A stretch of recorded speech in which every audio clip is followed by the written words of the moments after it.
So ఇప్పుడు real estate లో చాలా మోసాలు జరుగుతున్నాయి. ఇన్వెస్టర్స్, బిల్డర్స్, కంపెనీ వాళ్ళు, ఏజెంట్స్, వీళ్ళు ఎక్కువ మంది, ఈ నలుగురిలో ఎక్కువ మోసాలు ఎవరు చేస్తూ ఉంటారు కస్టమర్స్? మీరు మోసపోదాం అనుకున్నప్పుడు మోసం చేసేవాడు రెడీగా ఉంటాడు మార్కెట్ లో. వాళ్ళ ప్రొఫైల్ ని డ్యామేజ్ చేసుకోవడానికి అయితే మోసం చేయరు. సో ఇప్పుడు రియల్ ఎస్టేట్ లో ఇన్వెస్ట్ చేయాలి అనుకుంటున్న వాళ్ళకి మీరు ఇచ్చే సలహాలు ఏమిటి? ప్రాపర్టీ ఎవరైతే ఇన్వెస్ట్ చేద్దాం అనుకుంటున్నారో, అంటే రియల్ ఎస్టేట్ లో ఎక్స్పర్ట్ గా మారాలి, సేల్స్ మంచిగా చేయాలి, మనం ఫైనాన్షియల్ ఫ్రీడమ్ అవ్వాలి అనుకున్న వాళ్ళు ఏంటంటే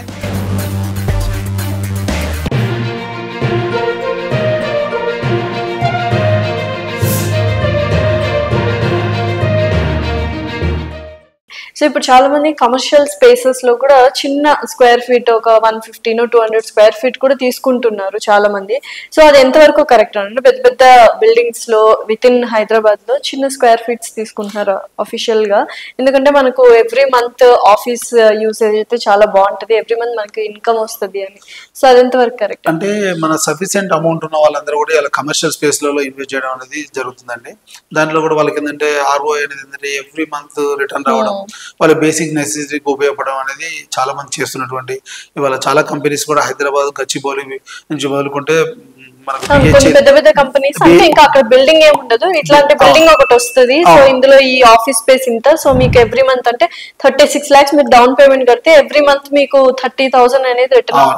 అది ఎంతవరకు కరెక్ట్? అంటే అది నిజంగానే రియల్ ఎస్టేట్ లో చాలా మోసాలు జరుగుతుంటాయి అంటారు. ఇది ఒక రకమైన మోసమా, లేకపోతే డిపెండింగ్ అపాన్ ద బ్రాండ్? మనం డిపెండ్ అపాన్ ద బ్రాండ్ అండి, దానికి ఉన్నటువంటి అప్రూవల్స్. రేరా దాంతో పాటు దానికి ఉన్నటువంటి LP నెంబర్ ఉందా లేదా చూడడం వెరీ ఇంపార్టెంట్. రేరా వచ్చినటువంటి కంపెనీ కంటే ఎస్క్రో అకౌంట్ మెయింటైన్ చేస్తారు. ఈ ఎస్క్రో అకౌంట్ మెయింటైన్ చేయడం వల్ల దాంట్లో ఉన్నటువంటి దాని బడ్జెట్ అంతకన్నా ముందే అలొకేట్ అయి ఉంటుంది. సో ప్రాజెక్ట్ కన్స్ట్రక్షన్ అవుతున్నప్పుడే దానికి ఉన్నటువంటి చార్ట్ అకౌంటర్ కానీ, దానికి ఉన్నటువంటి ఆర్కిటెక్చర్ వాళ్ళ అప్రూవల్ తోనే ఆ అమౌంట్ రిలీజ్ అవుతూ ఉంటుంది. ఎందుకంటే వాళ్ళు ఈ ప్రాజెక్ట్ కు సంబంధించినటువంటి ఫైనాన్షియల్ అప్రూవల్స్ కూడా సర్టెన్ బ్యాంక్ నుంచి తీసుకొని ఉంటారు. సో ఇటువంటి జరగడానికి ఛాన్స్ లేదు. కాకపోతే అంటే అప్రూవల్స్ ఉన్నాయా లేవా, లీగాలిటీ ఎంతవరకు ఉందో చూసి ఇన్వెస్ట్ చేయొచ్చు. రెండోది ఏంటంటే సఫిషియంట్ అమౌంట్ ఉన్న వాళ్ళే అందులో ఇన్వెస్ట్ చేస్తారు. సఫిషియంట్ అమౌంట్ ఉన్న వాళ్ళు, ఎందుకంటే వాళ్ళు బ్యాంక్ లో పెట్టడం వల్ల ఉన్నటువంటి ఇంట్రెస్ట్, రేట్ ఆఫ్ ఇంట్రెస్ట్ కంటే కమర్షియల్ స్పేస్ లో పెట్టడం వల్ల వచ్చే రేట్ ఆఫ్ ROI అనేది ఎక్కువగా ఉంటుంది.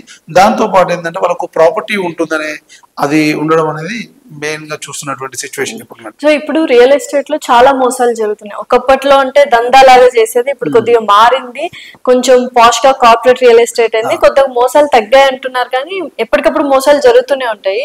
ఇందులో రియల్ ఎస్టేట్ లో తీసుకున్నట్లయితే ఇన్వెస్టర్స్, బిల్డర్స్, కంపెనీ వాళ్ళు, ఏజెంట్స్, వీళ్ళు ఎక్కువ మంది, ఈ నలుగురిలో ఎక్కువ మోసాలు ఎవరు చేస్తూ ఉంటారు కస్టమర్స్? అంటే బిల్డర్ నుంచి మోసం జరుగుతుంది, ఎప్పుడు కూడా ఏజెంట్ నుంచి జరగదు. ఏజెంట్ ఏంటంటే ఒక పోస్ట్ మ్యాన్ జాబ్ చేస్తాడు, కంపెనీకి క్లయింట్ మధ్యలో ఒక అనుసంధానకర్తగా మాత్రమే ఉంటాడు, మెసెంజర్ మాత్రమే ఉంటాడు. సో కంపెనీ నుంచి మోసాలే ఎక్కువగా ఉన్నాయి. రీసెంట్ గా 2-3 కంపెనీస్ చూసాం మనం. ఇక్కడ మోసం చేసేవాడు, మోసపోయే వాళ్ళంత వరకు మోసం చేస్తూనే ఉంటారు. ఈ ఫీల్డ్ అనే కదా, రియల్ ఎస్టేటే కదా, ఏ ఫీల్డ్ లో అయినా ఉంది ఇది.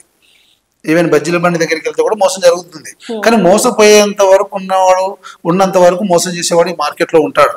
వీళ్ళు అందరూ ఆ కంపెనీ యొక్క లీగాలిటీ చెక్ చేసుకోలేదు, వాళ్ళు తీసుకున్నటువంటి ప్రాపర్టీకి లీగాలిటీ ఉందా చెక్ చేయలేదు, దానికి ఎటువంటి అప్రూవల్స్ ఉన్నాయా లేదా చెక్ చేసుకోకుండా ఇన్వెస్ట్ చేసిన వాళ్ళే మోసపోయారు ఇవాళ. సో ఈ మరి ప్రీ లాంచ్ ఆఫర్స్ అనేవి జస్ట్ మోసం చేయడానికే పెడుతున్నారు అంటే అందరూ అని చెప్పలేమండి, అన్ని కంపెనీస్ చెప్పలేము మనం, అలానే అన్ని కంపెనీలు చెప్పలేము.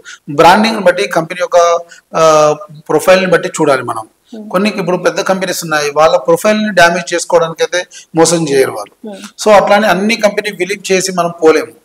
రీసెంట్ గా జరిగిన ఇష్యూ అదే కదా, హైదరాబాద్ లో 3 కంపెనీస్ వాళ్ళు ప్రీ లాంచ్ లో బుక్ చేశారు. దాని ఆ కంపెనీకి ఆ ప్రాపర్టీకి ఎటువంటి అప్రూవల్స్ రాలేదు, అసలు ల్యాండే లేదు, వీళ్ళ పేరు మీద ల్యాండే లేదు. సో వీళ్ళు డబ్బులు ఇచ్చారు, వాళ్ళు తీసుకున్నారు, మధ్యలో ఎస్కేప్ అయ్యారు వాళ్ళు. సో కంపెనీని అదే అంటున్నాను, మీరు మోసపోదాం అనుకున్నప్పుడు మోసం చేసేవాడు రెడీగా ఉంటాడు మార్కెట్ లో, not only real estate, any field. So నేనేమంటున్నా అంటే, నువ్వు ప్రాపర్టీ కొంటున్నావు, నీ డబ్బులు పెట్టి కొంటున్నప్పుడు నువ్వు లీగాలిటీ గురించి అడిగే హక్కు నీకున్నప్పుడు ఎందుకు అడగట్లేదు? అడగకుండా ఎవరి మీద డిపెండ్ అయ్యి ఎవరి సలహాలు సూచనలు తీసుకొని పోవడం ఒకటి, లేదు ఆ పర్టికులర్ అడ్వైజర్ కానీ, కన్సల్టెంట్ కానీ, ప్రాపర్టీ ఏజెంట్ కానీ ఎవరైతే ఉన్నారో వాళ్ళ దగ్గర అంత ఇన్ఫర్మేషన్ ఉంటుంది, నువ్వు తన నుంచి ఇన్ఫర్మేషన్ మొత్తం తీసుకోవాలి. ఎందుకంటే తను నీకు రేపు హెల్ప్ అవుతాడు. ఎందుకు ఆ ప్రాపర్టీ నువ్వు సేల్ చేయాలన్నా, రేపు రీసేల్ చేయాలన్నా, ఆ ప్రాపర్టీ ఏదైనా ఇష్యూ ఉన్నా తను మీకు బేసిక్ నెసెసిటీస్ అన్ని ప్రొవైడ్ చేస్తాడు. అందుకే నేను ఏమంటానంటే ఇప్పుడు కూడా కన్సల్టెంట్ వారిని ప్రాపర్టీ కొనండి. ఎందుకంటే ఆ కన్సల్టెంట్ కు ఆ పర్టికులర్ ప్లేస్ లో ఏం జరుగుతుందో అవగాహన ఉంటుంది. ఎందుకంటే ప్రతి ప్రాపర్టీ దగ్గర మనం రెగ్యులర్ గా విజిట్ చేయలేము, అక్కడ ఉన్నటువంటి ప్రాంతం మీద మనకు అవగాహన ఉండదు. సో ఎందుకంటే కన్సల్టెంట్ కి అయితే అక్కడ ఉన్నటువంటి ప్రాంతం మీద, అక్కడ ఉన్నటువంటి సరౌండింగ్ మీద కొద్దిగా గ్రిప్ ఉంటుంది, ఆ సబ్జెక్ట్ తెలిసి ఉంటుంది, అదేదైనా లీగాలిటీ ఇష్యూ ఉన్నా తెలిసే అవకాశం ఉంటుంది. అలా సో ఇప్పుడు రియల్ ఎస్టేట్ లో ఇన్వెస్ట్ చేయాలి అనుకుంటున్న వాళ్ళకి మీరు ఇచ్చే సలహాలు ఏమిటి, అండ్ రియల్ ఎస్టేట్ ఎక్స్పర్ట్ గా మారాలనుకున్న వాళ్ళకి మీరు ఇచ్చే సలహాలు ఏంటి? అంటే ప్రాపర్టీ ఎవరైతే ఇన్వెస్ట్ చేద్దాం అనుకుంటున్నారో వాళ్ళు కంపల్సరీ లీగాలిటీ చెక్ చేయాలండి. అప్రూవల్స్ ఉన్నాయా లేవా అనేది మెయిన్.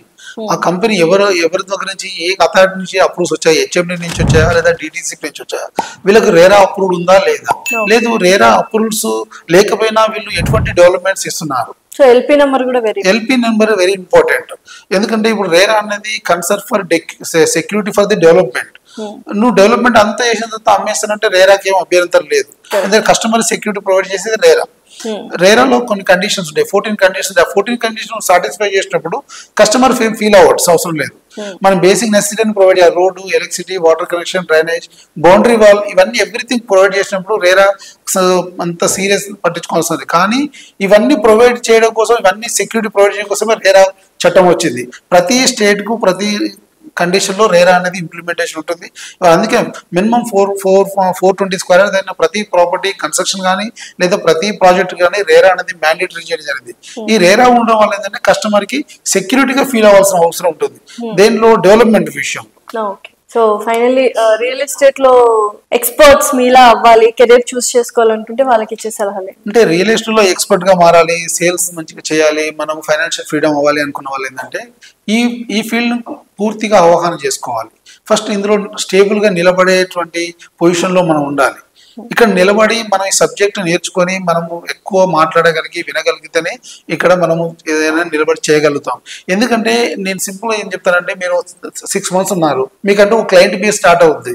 ఇవాళ నేను ప్రాపర్టీ కొందామని నాకు ఫోన్ వచ్చినప్పుడు నా దగ్గర ఇలా ఫైనాన్షియల్ గా నేను వీక్ ఉండొచ్చు. నేను 3 months 4 months నాకు అనుకోకుండా ఏదైనా ఫైనాన్స్ గా డబ్బులు రావచ్చు.